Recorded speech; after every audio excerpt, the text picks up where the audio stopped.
So, hi Gaurav. First of all, thank you so much for accepting my invitation and being here on my channel today. I believe your journey, your experience that you have in IT is going to be really helpful for the freshers as well as for the experienced candidates. So, I believe the audience is going to learn a lot from this podcast. So, that's it from my side. You can start with your introduction. Yeah, sure. Thanks, Soumya, for inviting me. So my name is Gaurav, and I have total of 9+ years of industry experience. Currently, I am associated with Amazon as an SD2, and as part of my journey of 9+ years of experience, I have been associated with different companies, starting Mhm, from Infosys, which was a service-based company, and then switching to British Telecom, which was a product-based company. And after that, moved to IBM Labs, and then finally to Amazon. So, I have experience as a full stack developer, and in mhm, Java, Spring Boot, microservices, NoSQL. So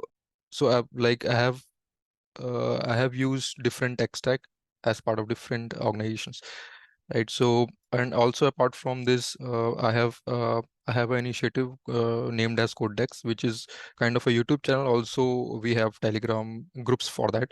So mhm, apart from my daily job, I used to share some resources with the people who are interested in interviews, and it can be any sort of interview, like if they are preparing for service based or product based. So yeah, mhm. that's Got it, about got me. it. Must say, an amazing initiative because generally people do face challenges when it comes to the interview and they Mm. are not having the clarity. So that's a great initiative, I must say. Well, as you specified that you have started your journey with a service-based company and then you made a switch to a product-based company. So right now, there in the market, there is this thing, right, that it's always better to go with the product-based company. Or sort of hype, when it comes to the comparison between the service-based as well as product-based company. So I think you are the right person to answer on this. I just wanted to know, like, how is your experience with the service-based companies? Yeah, I can speak about my experience, and it might vary person to person, right? So I have started from Infosys, and the journey was like there was a so there was a massive training that every individual have to go if they have hired as a fresher, right? So I have been hired as a fresher, so I have to go through that training, and I must say that is kind of a great learning experience I had as I was a fresher, right? So in the training they provide a basic and then a stream kind of training. And in basic, they trained you on uh, a a generic language, and then database, and also some software development techniques, right? And after that, you move to a stream which is purely advanced level. So the streams divided into Java, .NET, and also SAP. So at that time, SAP was kind of a great tech. So it was kind of like that, and it was pretty great because Mhm, the Infosys Mysore campus is also pretty great, and I got to know different people, right, from different background, and that was kind of a college after college, right? So mhm, I gained some good friends, enjoyed a lot, and after mhm, finishing of the training, we have to move to different DCs, development mhm, centers. So I was placed as in Bangalore development center, and then the journey started of the projects basically. mhm, And I have assigned a project which was in .NET, right? mhm, Although I was having more interest towards the Java, but it's kind of a random basis, right? mhm. They choose people on the random basis.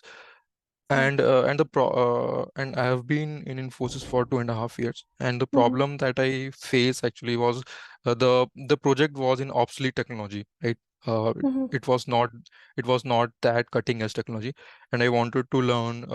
Let's say if I want to switch from .NET to Java, because I was mhm, more interested to that, so that was not happening. Right, so mhm. that's then I have started thinking of switch. Right, at that time I Got was it. not aware what's the difference between service based and product based. So I Mhm, wanted to try that environment also.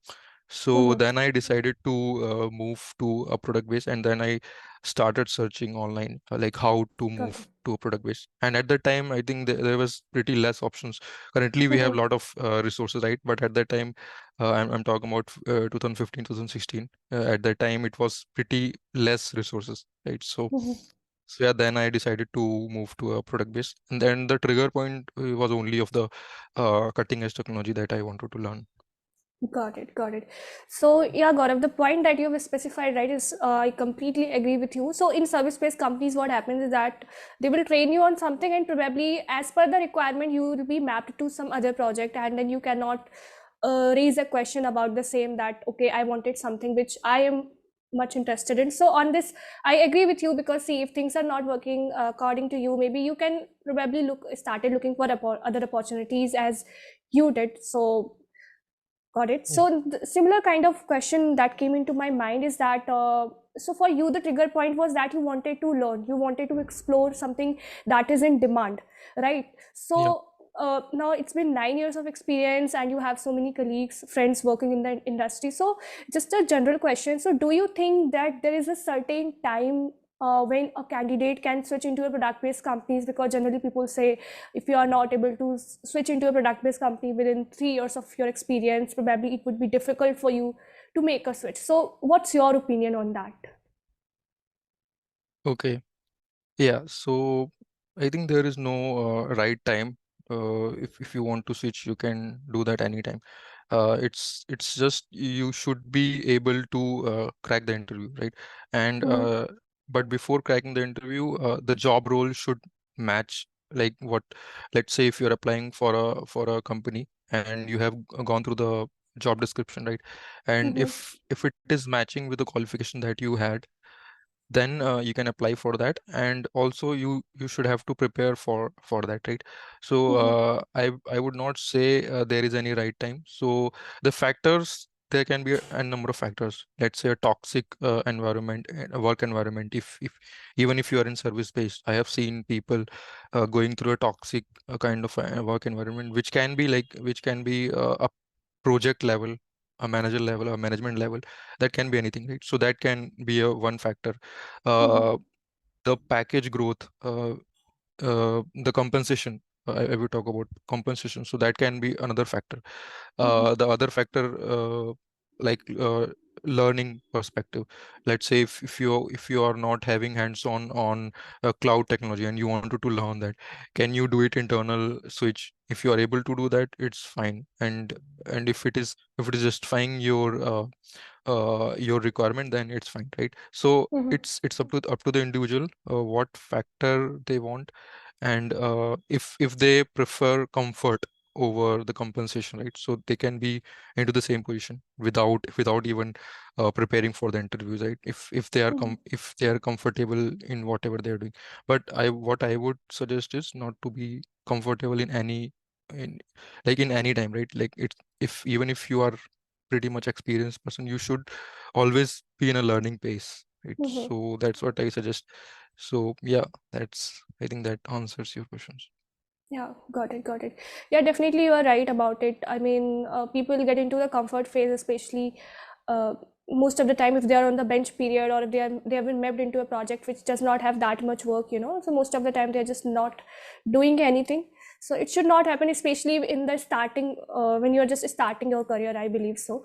So Yeah. Gaurav, you mentioned one point that when you started looking for the opportunities, and at that time there were not plenty of the resources, which I completely agree with, because now there is huge awareness, multiple edtechs are there, multiple YouTube channels are there to help you out to make a switch, to upskill. Yeah. So but at the time, if we talk about 16, 17, so at the time not that much awareness were there about the things. So how did Yeah. you prepare? What were the resources you followed?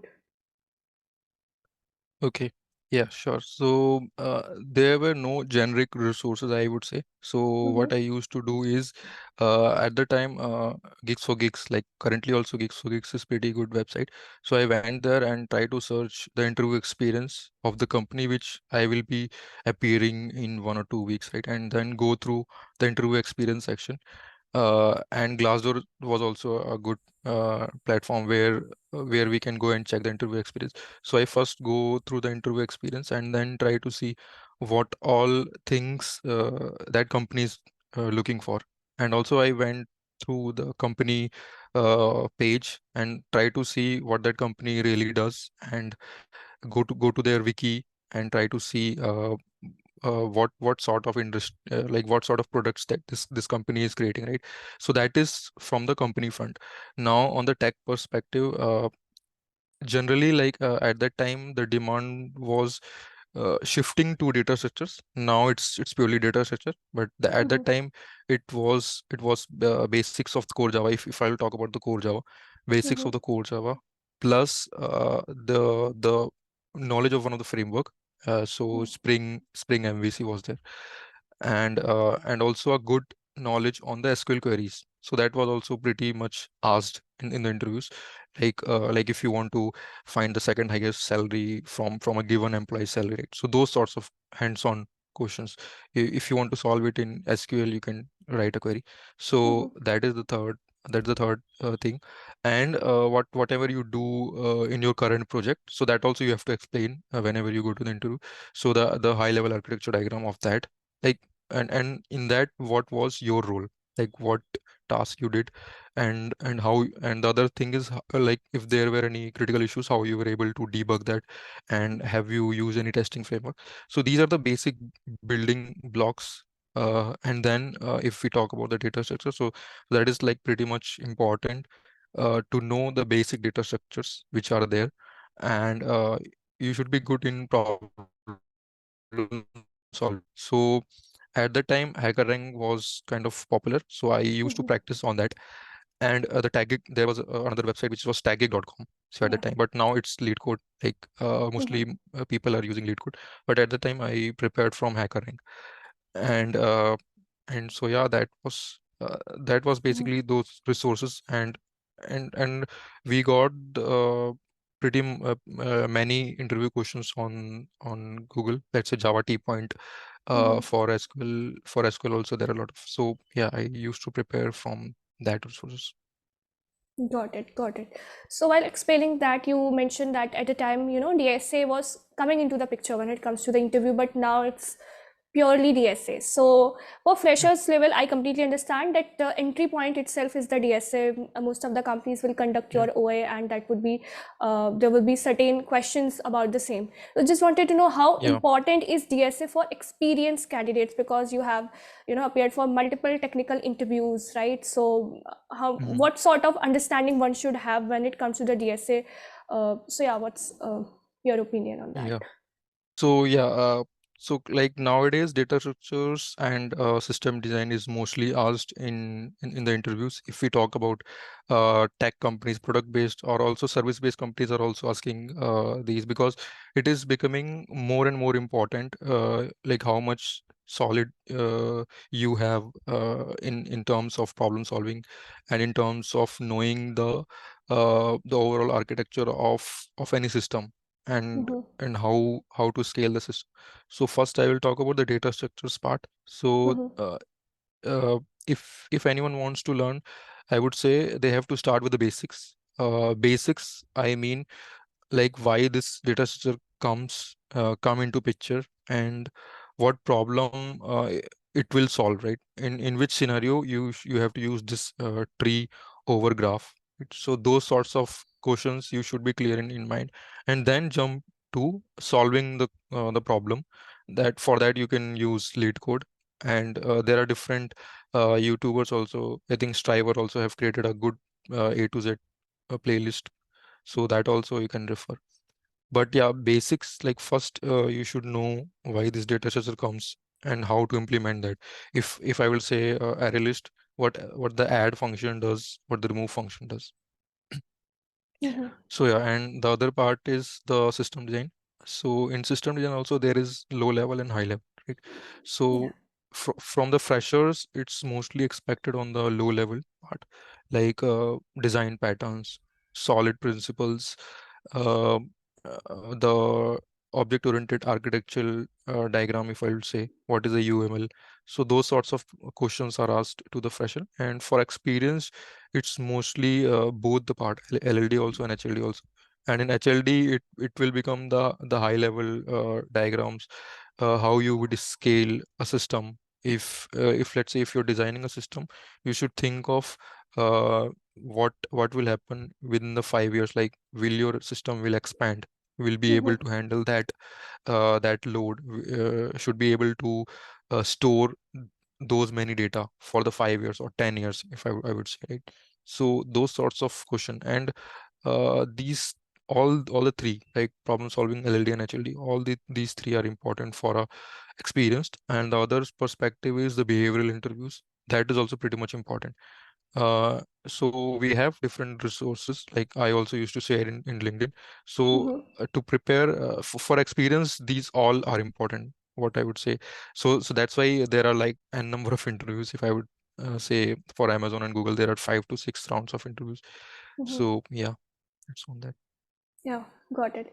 So, so recently I got a question, and I believe you must have Mhm. also got similar kind of questions from the candidates, right? Those who are in Yeah. service-based companies, because we have this bench period thing in service-based companies, Mhm. right? So where you are Mhm. getting paid, but you are not doing any work. So anyhow, you are not Mhm. contributing anything regarding the success of the company, or you are not getting any work. So for some of the Mhm. candidates, it could be even 1.5 year they're on the bench, 1 year they're completely on the bench. And when these candidates are looking for opportunities, so they're struggling a lot because they haven't worked on anything, right? Working in actual project is something else, other than when you are making your own projects or something. So now what's your advice for these candidates now, because they haven't worked on any project or something, they don't have actual learning. So now how they can specify their work? Because see, if you will look for the opportunities, other companies will definitely ask you what was your role and what you actually worked on. Mhm. So how they can handle this kind of scenario, like what you will say on that? Okay. So yeah, I can suggest something, but I'm not sure if that is applicable for all. Like, let's say if someone is on bench, right? And if they have some friends in the same organization, and they are Mm-hmm. working in a different project, right? So go and ask them what is their project, what is their like high level architecture, and what they are doing in the project. In that sense, they will be able to understand at least some part, like how they are doing, how they are handling and how they are debugging, right? So that is a one part they can go and ask them. And maybe if they are fully aware of that, they can write into resume, like if they justify they Mm-hmm. have worked on that, so that they can do, like they can add that. But yeah, the real work, that would be a challenge for them. Mm-hmm. If they have done any open source contribution, that can also be a plus point, that can also be helpful in answering some of the questions on the development part. But I would say, like, on the debugging and on the testing part, they should be aware on the real time project. So discussing with friends and taking help from them, that can be helpful for them. Yeah. Yeah, definitely. I must say that's a nice approach that you suggested, because it's not that you always have to be honest. You know it, you haven't Yeah. worked, but the other company you are interviewing for, they don't know it. But because if you are able to Yeah. justify your work, if you are able to give the complete overall things that you have worked on, Yeah. you are having the idea, so they don't know that you were on bench or what exactly the scenario was. So yeah, I agree Right. with you on that part. So Gaurav, as you have specified that you have, you are working as a full stack developer. So what are some of the common tools, if you can specify tools and frameworks that you have used in your daily work? Sure, sure. So, like, I have been part of different organization, so I have used different tools also. And in Mhm. Amazon, most of the tools and frameworks are internal and homegrown. But for development perspective, I mostly use IntelliJ, and for testing, JUnit framework, JUnit 5 framework, we use. And and let's say for the integration, we can go with Docker Mhm. and Jenkins, right? And Yeah. for the UI, it's mostly React.js. Mhm. Angular I have used earlier, but currently we are using React.js framework for building UI. right? And for the API development, like for Java perspective, it's mostly Spring Boot, and for API documentation, Swagger. For API testing, it's Postman. Uh, Mhm. yeah, so those are mostly. And for cloud, like we have been using cloud AWS. So for that, let's say for pushing the code, GitHub, we are using GitHub as a repository. So yeah, Mhm. Got so it, those got it. sorts of tools, it will be useful like day to day. Sure, sure. Got it right. Well, I must say that pretty much a great discussion with you. Got to know so many things from you, and I believe the audience will also get to know so many things from this podcast. But again, before wrapping up the podcast, I would like to know if you have any advice for the early professionals, right? So anything that you want to specify, yes, you can go ahead. Yeah, yeah, sure. So I also used to get a lot of queries from freshers. So many freshers are pretty much concerned about the placements, job, like what will happen if we are not able to crack any job after finishing off the B Tech or BE, right? So Mhm. the only suggestion from my end is the market can go up and down anytime, right? Uh, what is up to you is to have patience and prepare all these from the problem solving, the LED part, the open source. Keep concentrating on that, and like there are n number of job opportunities, and there are n number of companies who are there to hire such candidates who are pretty much confident, vocal to explain whatever they have done, right? So Mhm. communication skill is also comes into the picture. But if you just lose hope and if you stop trying, that will be a negative point for you only. So I must say, like, have patience and keep trying. So like Mhm. market can go up and down anytime. Yeah. Sure, sure. I must agree with you on that part because right now the situation is like that. Many freshers, right, even having the right skill set, solving so many questions, they are not getting the opportunities. So at the time, no one can do anything. All you can do is just have patience and keep preparing because now even you can, you must have recognized this. This slowly, slowly, the market is on the phase of being Yeah. stable, so things will definitely improve. So don't have negative things, negative thoughts in your mind. Just keep preparing, and definitely the things will be sorted soon. So must say that Yeah. was a great advice for the freshers or even for the people who have gone through this layoff phase. So thank you so much, Gaurav, for Yeah. specifying that, and it was really nice talking to you. So guys, don't forget to share this video among your friends, and don't forget to subscribe my channel. Bye bye. Bye.